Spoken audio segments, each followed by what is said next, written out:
Kabanata 6701. Narinig ni Harvey York ang mga salita at mahinang nagsabi, "Mayroon ka bang kilay?" "Wala ngayon." Umiling si Rodrigo Xavier. Masyadong malalim ang tinago ng taong bumaril. "Mula nang mangyari ang aksidente ng Patriarch, nagpadala na ako ng mga tao para tonton ito mula sa pinanggalingan. Ngunit walang anumang wastong lead. Gayunpaman, sa ngayon, hindi mahalaga kung makakahanap ka ng isang tao na gumawa ng isang hakbang. Ang pinakamahalagang bagay ay ang iligtas ang ating Patriarch. Kung hindi, kapag may nangyari sa Patriarch, baka may isa pang dahilan para atakihin tayo sa press conference ni Sherlock bukas." Tumanggo si Harvey York, kinuha ang kanyang mobile phone, nagdial ng isang numero at ibinigay ito kay Rodrigo Xavier, na nagsasabing, "Sa sitwasyong ito, marami akong hindi gusto sa taong nag-set up ng bitag, kaya hindi komportable para sa akin na iligtas ang mga tao. Gayunpaman, naniniwala akong bibigyan ako ni Mr. Armstrong ng paraan para mailigtas ang mukha." Pambansang manlalaro na si Mr. Oscar Armstrong. Nang makita ang numero sa screen ng mobile phone na ibinigay ni Harvey York ay bahagyang natigilan si Rodrigo Xavier, at maya-maya ay mabilis itong naglakad sa gilid para tumawag.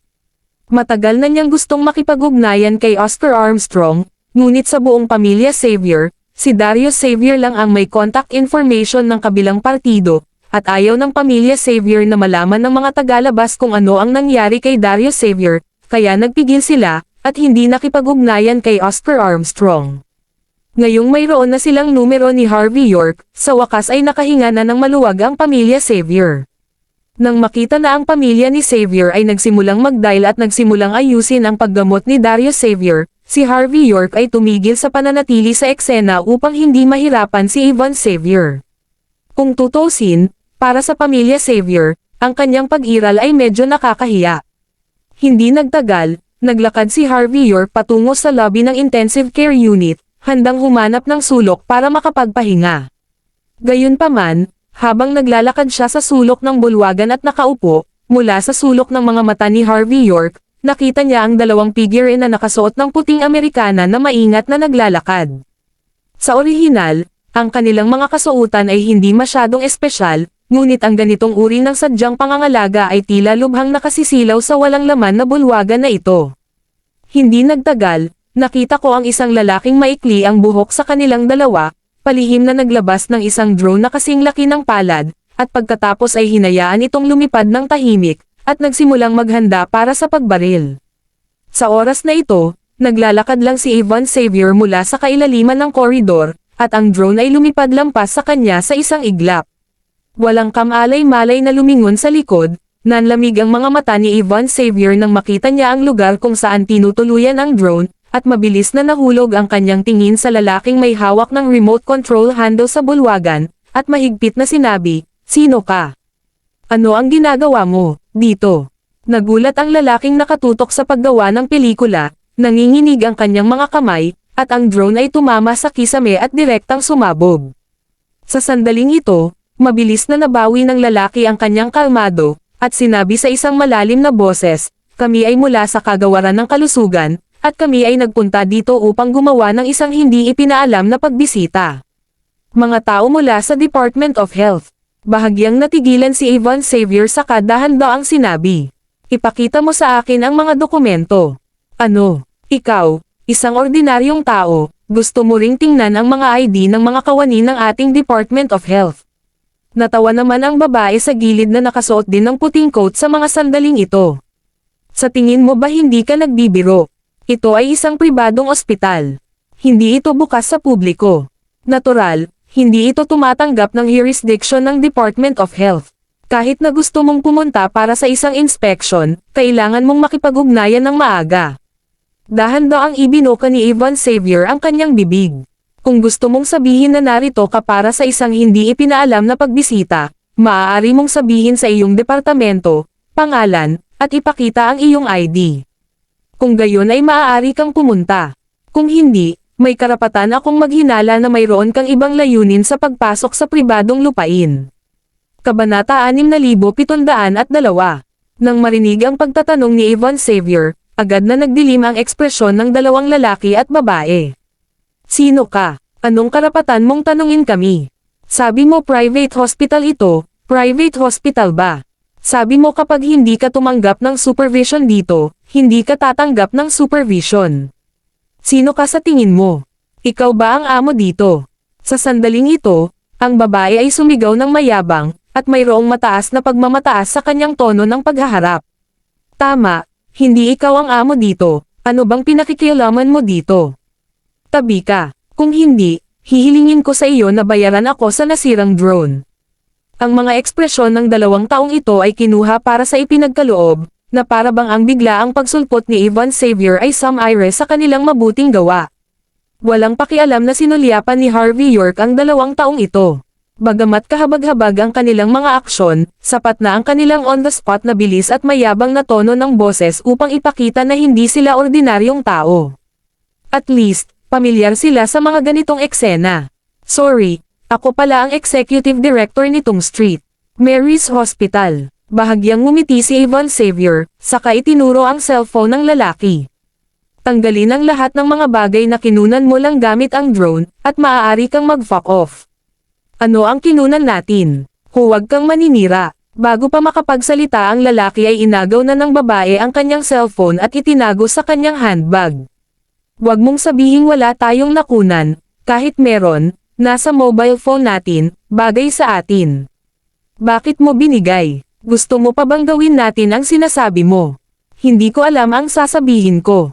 Kailan kaya tayong mga nakatataas na tao kung paano gawin ang mga bagay-bagay?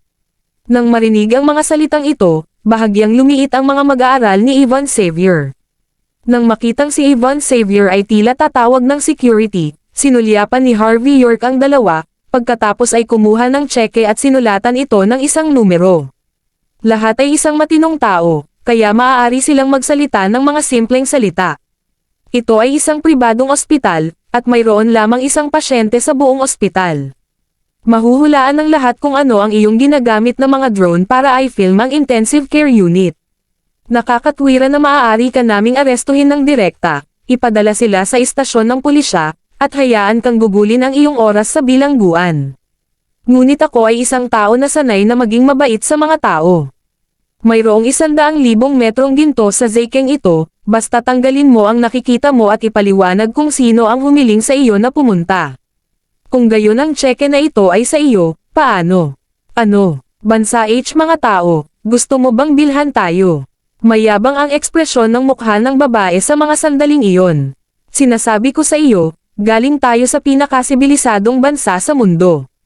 Nagtatrabaho din ako para sa pinakamakapangyarihang media sa mundo. Hindi haharangyan ng mga taong katulad namin ang aming mga karera para sa 100,000 ginto. At sa Country H, may extraterritoriality din kami. Wala kang karapatang panghimasukan ang ating kalayaan. Habang nagsasalita, winagayway ng babae ang kanyang kamay at sinabing, Morgan Joseph, humayo ka, huwag mong pansinin itong mga mababang tao. Ngumisi din ang lalaki, at sinabing, tama, Gina Thompson, sinusubukan ng mga taong ito ng bansa H na damumi ang ating sagradong profesional na etika ng maruming pera. Ito ay simpleng grupo ng sibilisadong hamak, ang hamak ng mundo. Kung maglakas loob silang hawakan tayo, hindi sila pababayaan ng US Embassy. Kabanata 6703. Nang matapos magsalita ang dalawang tao ay handa na silang umalis. Bahagyang kumunat ang noo ni Ivan Xavier, at saka mahinang nagsabi, iwan mo siya rito. Kasunod ng kanyang utos, mahigit 100 ng security personnel ang lumabas mula sa sulok. Ang mga taong ito ay pawang mga security guard ng pamilya ni Walsing Xavier, at bawat isa sa kanila ay napakalakas.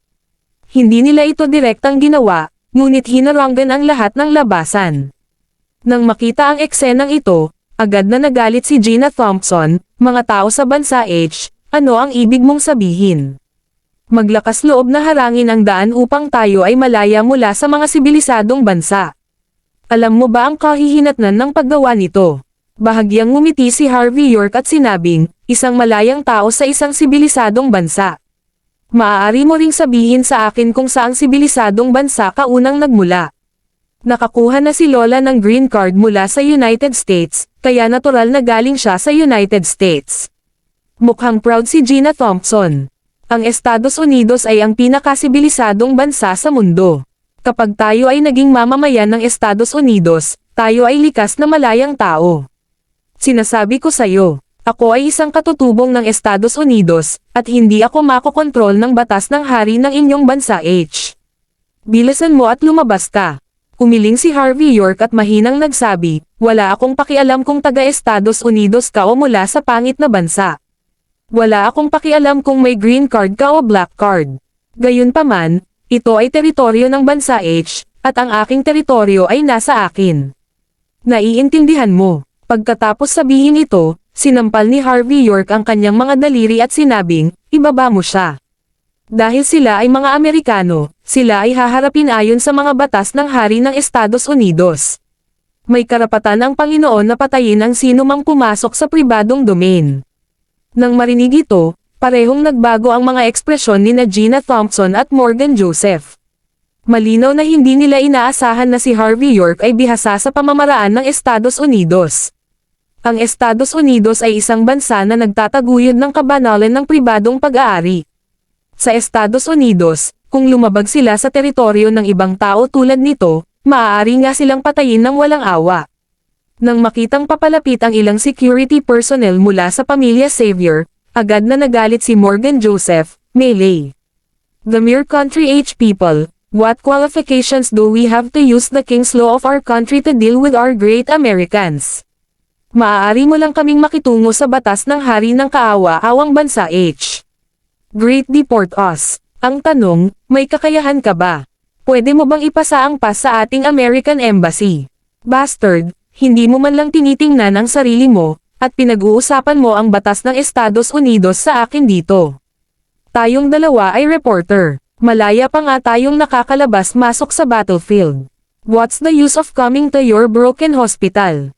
Pagkatapos magsalita, diretso at mabilis na naglabas ng baril si Morgan Joseph, at itinuro ang ilang bodyguard na papalapit.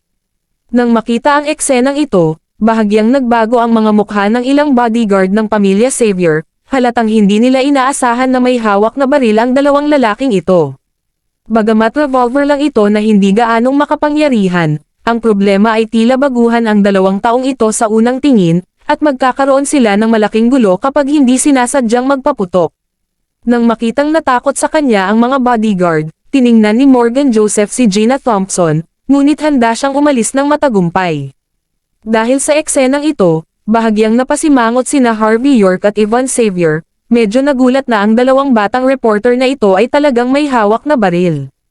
Gayunpaman, makikita rin mula sa puntong ito na ang 2 lalaking ito ay dapat na dumating na handa, at ang mga itim na kamay sa likod ng mga eksena ay dapat na may magandang kamay at mata. Kung hindi, sa isang lugar tulad ng Walls Inn, napakadaling makuha ang mga baril. Sa pag-iisip na ito, hindi nag-abalang magsalita si Harvey York ng walang kaparerikan, upang maiwasan ang pagputok ng baril at saktan ang mga tao, lumabas siya ng kusa. Kabanata 6704. Pag isang maliit na bato ang lumipad mula sa lupa at direktang tumama sa palso ni Morgan Joseph. Sumakit ang kanyang kanang kamay, at ang baril sa kanyang kamay ay nahulog sa lupa nang hindi niya ito mahawakan. Matalas ang mata at mabibilis na kamay ng 2 bodyguard, at mabilis na silang sumugod. Kinuha ng isa ang baril gamit ang isang paa, at ang isa naman ay direktang pinigil ang 2.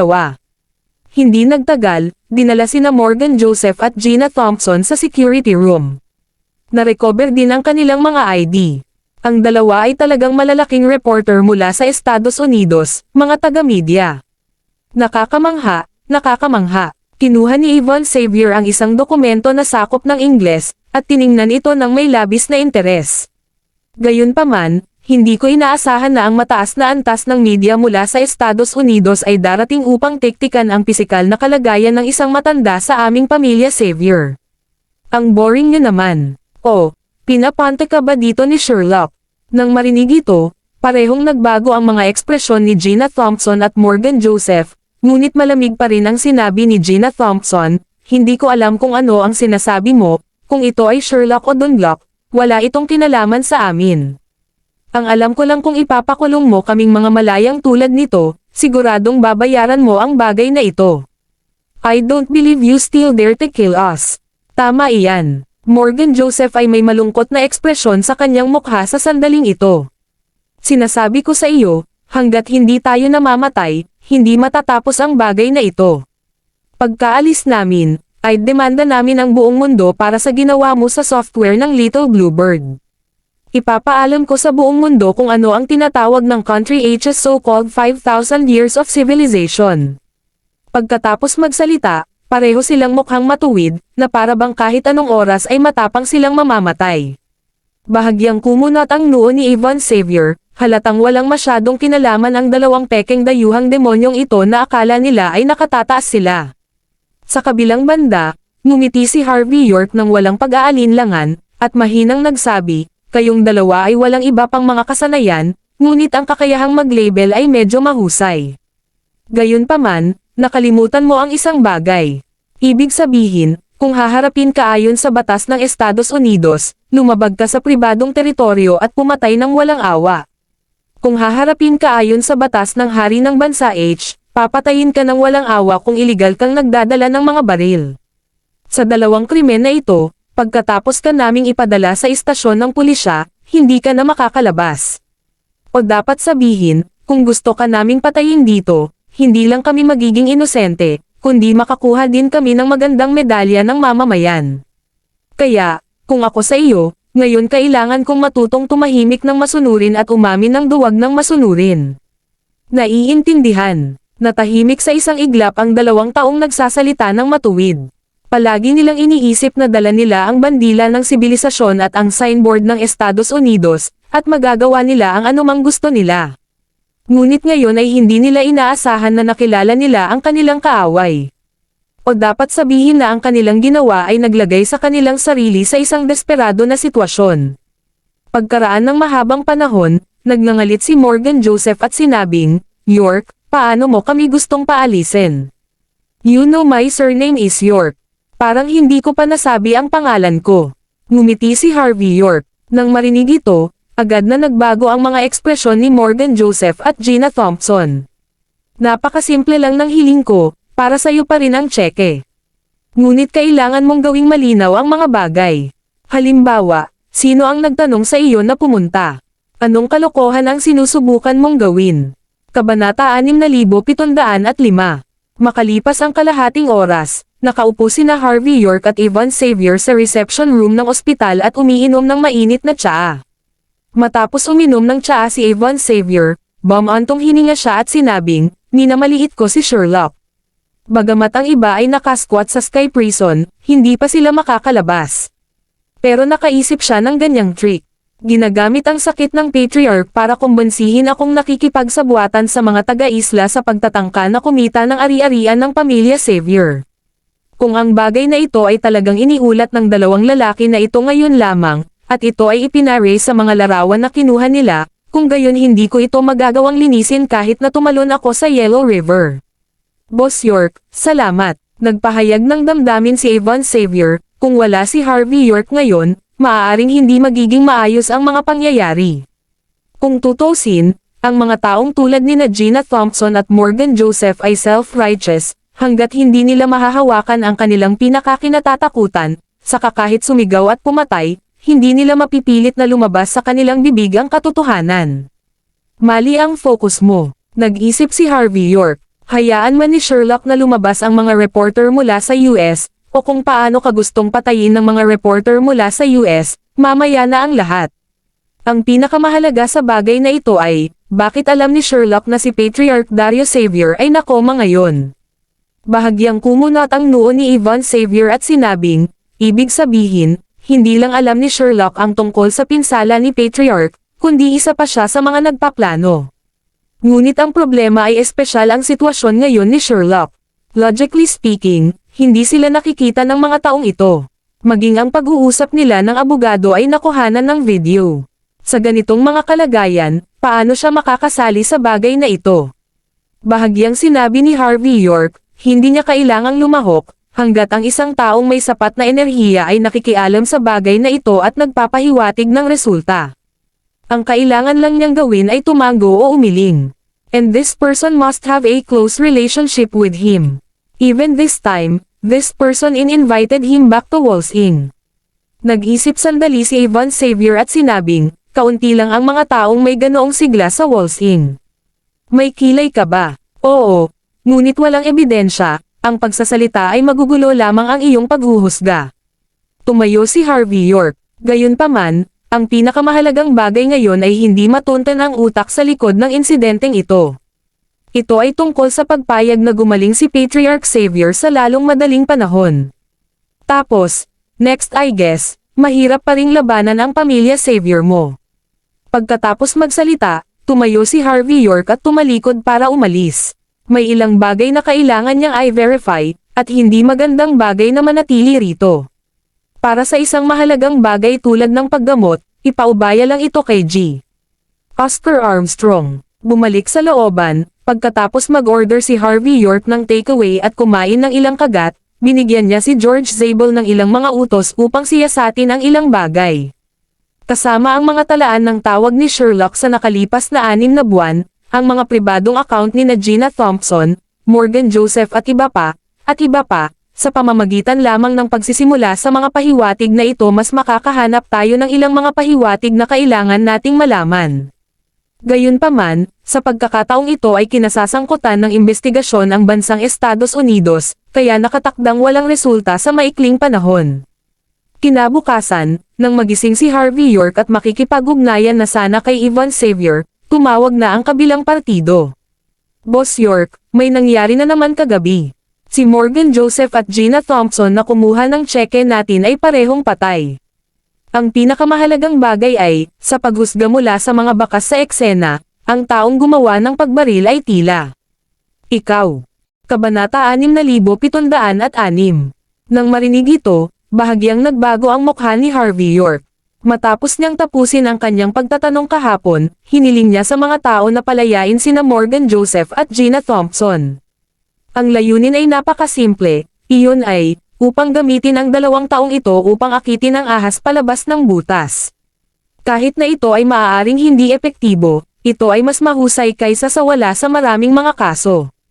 Sa hindi inaasahang pagkakataon, sa loob ng isang araw, namatay ang 2 taong ito. At ang mga bakas sa eksena ay nakaturo sa kanya. Sa sandaling ito, parang walang imak si Harvey York na nakatingin sa langit. Hindi nagtagal, nang hindi na naghihintay na dumating ang mga tao mula sa istasyon ng pulisya sa pintuan, dumating na si Harvey York sa 3rd Ring Branch ng Walsing Police Station. Sa sandaling siya ay tumuntong sa tarangkahan ng istasyon ng pulisya, 1 dosina o higit pang mga pekeng dayuhang jablo na nakasuot at may kaunting talino sa kanluran ang sumugod. Siya ang mamamatay tao. Nagpunta lang sa ospital sina Morgan Joseph at Gina Thompson para mag-imbestiga at mag-interview, pero pinatay niya ang mga tao para patahimikin siya. Minsan daw naglabas ng tseke at gustong suhulan sina Morgan Joseph at Gina Thompson, at kapag hindi nagtagumpay ang mga suhol, papatayin niya sila sa galit. Habang sinasaway si Harvey York dahil sa kanyang mga krimen, inilabas ng mga taong ito ang kanilang mga mobile phone, binuksan ang camera, at naghanda na mag-shoot. Kung ordinaryong tao lang, nagpanik na sila sa ganitong sitwasyon. Gayunpaman, walang pakialam ang ekspresyon ni Harvey York. Tumingin siya sa mga taong ito ng maluwag, at sinabing walang pakialam, inabisuhan lang ako ng istasyon ng pulisya na pumunta at makipagtulungan sa investigasyon. Bakit ako naging mamamatay tao sa inyong mga tao? Lahat, tayo ay isang sibilisadong bansa dito. Kung sasabihin mo ang mga bagay na casual, ay demanda kita para sa paninirang puri bawat minuto. Kayong mga taga-bansa H ay tiyak na magsasalita para sa inyong mga taga-bayan H. Isang pekeng dayuhang demonyo na may mamantika na buhok at kulay rosas na mukha ang nagsalita sa kakaibang paraan. Gayunpaman, ang mga mahahalagang kababayan natin ang namatay sa pagkakataong ito, palayain ang mga tao mula sa ating sibilisadong bansa. Ang usaping ito ay isang diplomatikong usapin. Hindi kami nag-aalala na hayaan ang iyong istasyon ng pulisya sa bansa H na imbestigahan ang bagay na ito. Hinihiling namin na ang komisyoner ng US Embassy ay makialam sa bagay na ito. Tama iyan. Sa ganitong paraan lamang kami makakapagbigay ng kasiyasyang paliwanag. Isang grupo ng mga pekeng dayuhang demonyo ang nagngangalit, sa sandaling ito, lahat ay parang patay na ama. Mapangahas. Sa sandaling ito, isang malamig na sigaw ang lumabas, at isang grupo ng mga bodyguard ang nagtulak palayo sa karamihan, na direktang naghihiwalay kay Harvey York mula sa grupo ng mga pekeng dayuhang demonyo. Mayroon akong sapat na ebidensya para patunayan na wala si Mr. York kahapon. Walang kinalaman sa kanya ang bagay na ito. Ang dumating ay si Yvonne Xavier. Dahil lahat kayo ay mga Amerikano, syempre naiintindihan ninyo na ang lahat ay dapat batay sa ebidensya at batas ng hari. Wala kaming tutol sa commissioner ng American Embassy na gusto mong imbitahan para makialam sa usaping ito. Pero may isang kondisyon ako. Ibig sabihin, kapag natukoy na si Mr. York ay inosente, lahat kayo ay kailangang yumuko para aminin ang inyong pagkakamali, at bawat isa sa inyo ay kailangang magbayad kay Mr. York ng $1,000,000 para sa pinsala sa isip. Syempre, kung determinado si Mr. York na magkasala, ako, si Yvonne Xavier, ang babayaran sa iyo para sa pagkawala ng $1,000,000 ginto. Maglakas loob ka ba? Nang marinig ang mga sinabi ni Yvonne Xavier, ang grupo ng mga pekeng dayuhang demonyo na kanina pa ay nagsisigawan ay nagkatinginan sa isa't isa na walang humpay. Kailangang aminin na ang mga kondisyon na iminungkahi ni Yvonne Xavier ay hindi malupit. Pagkatapos ng lahat, ang mga kondisyon para sa pagsusugal sa pagitan ng dalawang partido ay pantay. Kung si Harvey York nga ang mamamatay tao, malamang na pumayag agad ang mga taong ito. Ngunit sa sandaling ito, ang mga taong ito ay nag-alinlangan. Sa sandaling ito, napamura si Yvonne Xavier ng isang sisiw. Ano? Sa tingin mo ba ito ay isang palengke ng gulay? Sa sandaling ito, isang dagandong ang dumating. Kabanata 6707. Kasabay ng dagandong, lumapit ang tatlong lalaki at babae na naka-uniforme. Ang una ay isang lalaki na malaki ang tiyan at malaking sombrero ang ulo, medyo namumutla ang mukha dahil sa matagal na labis na pag-inom. Matangkad at makisig ang lalaki at babae na sumusunod sa kanya, at ang babae ay dalisay at matikas, at ang lalaki at babae na ito ay nakasuot din ng uniforme, at sa sandaling ito ay nakatingin sila sa magulong pulutong na may seryosong mukha. Ang nagsalita ay halatang pinuno ng tatlong taong ito. Nang makita ang tatlong taong ito na paparating, ang grupo ng mga pekeng dayuhang demonyo ay nagkatinginan at halos sabay-sabay na nagmadaling lumabas. Director Parada, kailangan mong itaguyod ang hustisya para sa aming mga Amerikano. Director Parada, tatawagan ka agad ng commissioner ng ating American Embassy, dapat mong ipatupad ang batas ng walang kinikilingan. Director Parada, tayong mga American citizen ay mayroong 80,000 kung hindi 100,000 sa Walls Inc. Hindi mo dapat baliwalain ang aming mga kahilingan. Director Parada, mabuti kang kaibigan naming mga Amerikano. Lahat ng mga anak mo ay nag-aaral sa ating bansa. Dapat maintindihan mo kung paano namin tratuhin ang aming mga kaibigan, tama.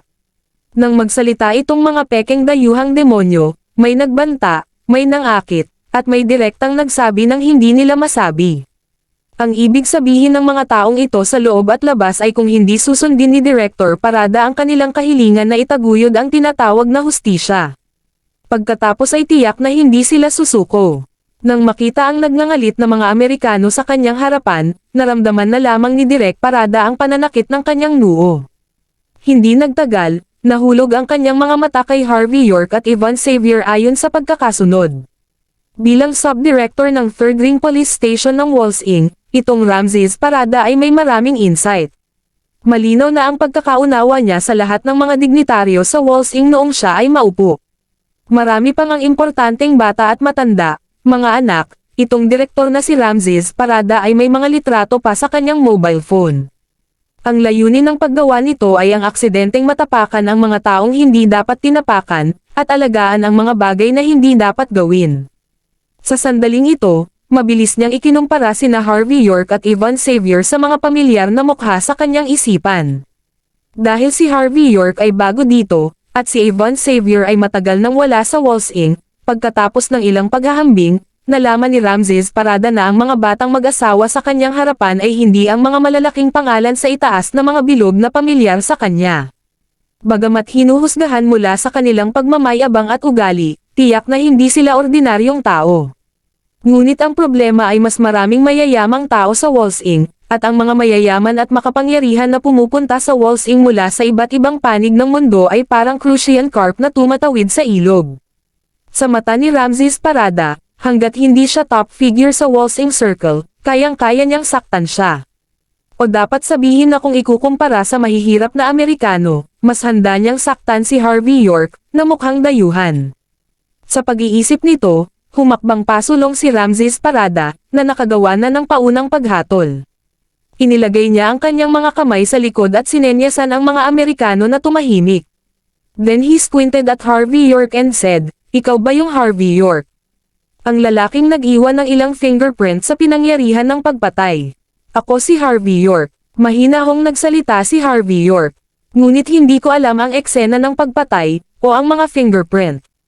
Ang dahilan kung bakit ako nandito ngayon ay dahil binigyan ako ng police department ng numero ng telepono. Bilang isang mabuting mamamayan, pumunta ako dito upang makipagtulungan sa gawain ng istasyon ng pulisya. Mabuti, napakabuti. Ipinalakpak ni Ramses Parada ang kanyang mga kamay. Alam mong dumating, alam mo lang kung paano darating. Alam kong hindi susuko ang mga tulad mo hanggat hindi nila nakikita ang Yellow River. Sa kasong ito, natatakot akong hilingin sa iyo na pumunta sa silid ng pagtatanong. This is the King's Law procedure, you should cooperate. Dapat ba tayong magtulungan? Panipi, Kabanata 6708. Nang marinig ang implikasyon ni Ramses Parada, bahagyang kumunot ang noo ni Ivan Xavier at sinabing, "Director Parada, Mr. York is not suspect, he just came." Suspecha man siya o hindi, walang kwenta kung sasabihin mo, at wala ring kwenta kung sasabihin ko. Sa mga ganitong bagay, ang King's Law lang ang may huling say, at ang ebidensya ang may huling say. Sinama ng tingin ni Ramses Parada si Ivan Xavier, tapos medyo naging malazwa ang mga mata nito. Mabilis niyang inisip sa kanyang puso kung paano niya magagamit ang pangyayaring ito para matulog ang magandang babae sa kanyang harapan, at saka siya nagpatuloy sa pagsasalita ng matuwid. "Madam, binabalaan ko po kayo, makabubuting huwag nang makialam sa paghawak ng kaso ng ating himpilan ng pulisya. Siyempre, kung mayroon kang anumang mga reklamo, maaari kang pumunta sa aking opisina upang magreklamo anumang oras." Pagkatapos niyang magsalita, ikanaway niya ang kanyang kamay at hiniling sa dalawang detective na nasa likod niya na akayin si Harvey York sa interrogation room. Nang makita ang eksenang ito, nag-alinlangan sandali si Ivan Xavier, pagkatapos ay mabilis na kinuha ang kanyang telepono at mabilis na nag-edit ng isang mensahe at ipinadala ito. Hindi naman basta-basta ang bagay na ito, kung nakapasok si Harvey York dahil dito, magiging napakahirap para sa pamilya Xavier. Kaya lang, malamang na hindi bagay ang bagay na ito para sa pamilya Xavier na kasalukuyang nasa kailaliman ng whirlpool. Kasabay nito, si Harvey York, na naglalakad patungo sa silid ng pagtatanong, ay pinag-isipan ang buong bagay. Ang pagkamatay ni Morgan Joseph at Gina Thompson ay hindi isang malaking bagay. Ngunit mula sa pagbisita ni Sherlock, hanggang sa aksidente ni Darius Xavier, pagkatapos ay ang hitsura ni Morgan Joseph at Gina Thompson, at pagkatapos ng kanilang pagkamatay ay kailangan siyang pumunta sa istasyon ng pulisya. Ang mga bagay na ito ay maaaring tila nagkataon lamang, ngunit ang mga ito ay malapit na magkakaugnay. At ang aking sarili at ang pamilya Xavier, nang hindi nalalaman, ay nahulog sa isang whirlpool. At ito ay hindi lamang para sa kanyang sariling layout, ngunit higit sa lahat, para sa layout ng pamilya Xavier. Sa layout na ito, dapat ako ang maaapektuhan, at dapat ay ang Xavier family ang pinupuntirya ng organizer. At ang tila hindi epektibong frame-up na ito ay kinabibilangan ng pagkamatay ng dalawang tao, kasama ang ebidensya na ang eksena ay medyo sinadya at medyo katawa-tawa. Parang hindi niya hahayaang mamatay ng diretso. Ito ay dahil kailangan niyang manatili sa istasyon ng pulisya ng ilang araw. Ito ay para gamitin ang paraan ng iba at ibalik ito sa kabilang katawan. Kahit sino pa ang taong nag-set up ng pag-atake, kailangang aminin ni Harvey York na talagang nakakadiri ang round ng kalaban. Sa Walsing, hindi hihigit sa 4 na tao ang maaaring magkaroon ng napakalaking lakas at magagawang matagumpay na ayusin ng walang pagmamaliit. Patay na si Hector Thompson. Hindi ko pa nakilala ang iba pang 2 sa 4 na young masters ni Walsing. So, malamang may kinalaman ang round na ito kay Jonathan Leduc. Kakaiba ang itsura ni Harvey York, parang walang conflict sila ni Jonathan Leduc, at hindi man lang sila formal na nagkita. Kaya ang sinasadyang pag-target ni Jonathan Leduc, apektado ba siya ng pamilya Xavier, o ang pamilyang Xavier ba mismo ang apektado? O baka pareho? Nang iniisip ito ni Harvey York, narinig niya ang isang langit-ngit na nagmumula sa harapan. Nilinggan ni Ramses Parada ang kanyang ulo, sinulyapan si Harvey York kung nasaan ang matandang Diyos, at malamig na sinabi, si Mr. York ba? Hindi ako masyadong matyaga, kaya 1 oras lang ang ibibigay ko sayo. Sana maipaliwanag mo ng malinaw ang lahat. Kung hindi, huwag mo akong sisihin sa pagiging masungit. Iminulat ni Harvey York ang kanyang mga mata, sinulyapan si Ramses Parada, at mahinang nagsabi, wala akong dapat ipaliwanag, dahil ang bagay ay walang kinalaman sa akin. Kung pipilitin mong i-frame ang insidenteng ito sa akin, then I'm sorry, I'm going to find a lawyer. Kabanata 6709. Isang abogado. Malamig na umungol si Ramses Parada. Huwag magsalita tungkol sa mga abogado, kahit na makahanap ka ng isang mage, ito ay walang silbi. Nabasa ko ang iyong impormasyon. Ano ang presidente ng Sky Corporation? Let me tell you, sa ibang lugar, ang presidente ng isang nakalistang grupo ay talagang kahanga-hanga. Ngunit huwag kalimutan, ito ay Walls Inc., sa paanan ng emperador. Ang presidente ng lugar na ito ay naglalakad kung saan-saan, at may mga CEO kasing mga aso. Sa Walls Inc., kahit sino ka pa, kahit anong special status mo. Sa madaling salita, ang anak ng langit ay gumagawa ng parehong krimen gaya ng mga karaniwang tao kapag nilabag niya ang batas. Sa pagsasalita nito, tumingin si Ramses Parada kay Harvey York. Aminin mo ang iyong kasalanan. Kung ganon, kaya pa kitang magtapat. Kung hindi, wala kang lugar para mamatay. Sinulyapan ni Harvey York si Ramses Parada, at mahinahong sinabi, kung hindi ka magtatanong, at hindi ka magbibigay ng tiyak na ebidensya, itikom mo lang ang iyong bibig at hayaan ang mga tao na umamin. Masasabi ko lang na napakatigas ng estilo mo. Ngunit Crouching Tiger, Hidden Dragon sa Walls Inc., hindi ka ba natatakot na kapag hindi mo sinasadyang natapakan ang iyong paa sa bakal na plato, hindi ka na muling makakatayo? Sipa sa bakal. Malamig na umungol si Ramses Parada. Paumanhin, huwag mong sabihin na para sa aming nakatagong Parada family, walang bakal sa mundong ito. Kahit meron, kayang-kaya ng natatagong Parada family natin. Nakatagong Parada family. Nagsalita si Harvey York ng may labis na interes. Ang nakatagong Parada family sa Jinling. Dahil galing ka sa nakatagong Parada family, hindi mo ako kilala, Harvey York.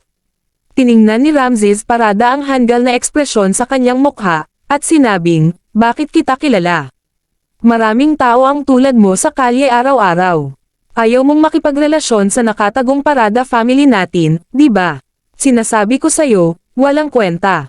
Harvey York said ng kamitali, hindi ko akalain na magkakaroon ng ganoong pag-aaksaya tulad mo sa nakatagong Parada family. Hindi lang ito preconceived, but it is also non-discriminatory. Natatakot ako na ang nakatagong Parada family sa wakas ay dumating sa Walls Inc. upang umunlad, ngunit sa huli, dahil sa pag-aaksaya tulad mo, sila ay nahulog at kinailangan na bumalik sa Jinling. Nang marinig ang mga sinabi ni Harvey York na tila ngiti ngunit hindi isang ngiti, kumislot ang mga talukap ng mata ni Ramses Parada, at parati niyang nararamdaman na may gustong sabihin ang lalaking nasa harapan niya. Sa kabaligtaran, ito ay ang matikas na babaeng tiktik na humampos sa mesa sa sandaling ito, at sinabing mapang-akit, Mr. York, hindi ka pa rin umamin ng kasalanan. Bago ka namin hiniling na makipagtulungan sa investigasyon, nasuri na namin. Dagger ang sugat sa namatay, at sa basurahan hindi kalayuan sa pinangyarihan, may nakita rin kaming punyal na may tatak ng daliri mo. At ang dugo sa punyal ay sinubok na ng DNA, at tumutugma ito sa bilang ng namatay. At saka, may tseke pa ang namatay na pinirmahan mo. Mayroon kaming dahilan upang maghinala na, bilang isang internasyonal na reporter, ang namatay ay tiyak na natuklasan ang ilang lihim ng iyong Sky Corporation. Bilang presidente ng Sky Corporation, pagkatapos mong mabaigo na bumili ng 2 magagaling na reporter ng pera, nagalit ka at pumatay ng 2 tao. Tsaka unprofessional ka kasi first time mong gumawa ng krimen kaya iniwan mo ang mga ebidensyang ito. At naniniwala ako na hanggat handa kaming gumugol ng ilang oras upang mag-imbestiga sa paligid ng eksena, tiyak na makakahanap kami ng higit pang ebidensya. Kaya, kung ako sa'yo, umamin ka at umamin ka na. Kapag nakahanap kami ng ibang ebidensya para mahatulan ka, huli na ang lahat para manggaling ka sa kabisera. Tumingin ang babaeng detective kay Harvey York mula sa mataas na posisyon, na may ekspresyon na, ginagawa ko ito para sa iyong ikabubuti.